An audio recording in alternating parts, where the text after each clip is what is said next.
A special thank you to each of our subscribers who make this channel possible. Here's today's story. In a striking move this Monday, former President Donald Trump unleashed a scathing critique directed at Federal Reserve Chair Jerome Powell, accusing him of costing the United States a fortune due to the current high interest rates. Trump's comments came in the form of a handwritten note that he shared during a White House briefing, which was subsequently posted on his Truth Social account. The note, characterized by Trump's distinctive large, all-capital letters, expressed his frustration with the Fed's policies and called for a significant reduction in interest rates.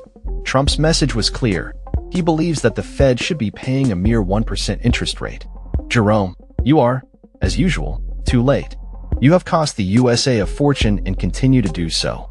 You should lower the rate, by a lot. Hundreds of billions of dollars being lost, he wrote.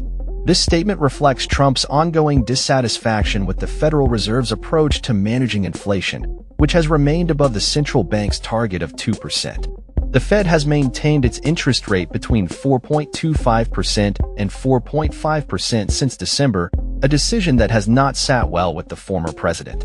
Trump has previously hinted at the possibility of firing Powell, although he has since walked back those threats, given that such a move would not be permissible solely based on policy disagreements. Instead, he has encouraged Powell to resign. Meanwhile, discussions about Powell's potential successor are heating up, with Treasury Secretary Scott Bessent indicating that a more conventional transition at the Fed is likely.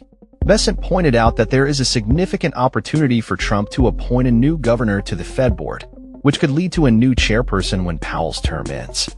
There's a seat opening up, a 14-year seat opening up in January. So we've given thought to the idea that perhaps that person would go on to become the chair when Jay Powell leaves in May, or we could appoint the new chair in May, Bessent said during an interview. The dynamics surrounding the Federal Reserve are becoming increasingly complex as the next meeting approaches. Trump has indicated that he would only consider appointing individuals to lead the central bank who support immediate interest rate reductions. Some Fed officials have started to align with this perspective, calling for rate cuts as soon as the next meeting. Goldman Sachs analysts have even revised their projections, suggesting that the odds of a cut in September are above 50%.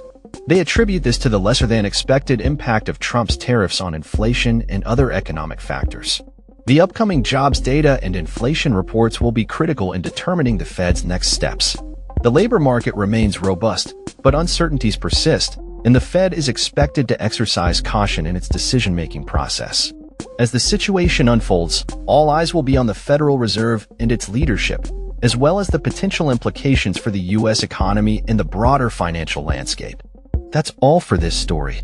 We upload videos every day covering many different subjects, so hit that subscribe button to stay informed. Thanks for watching.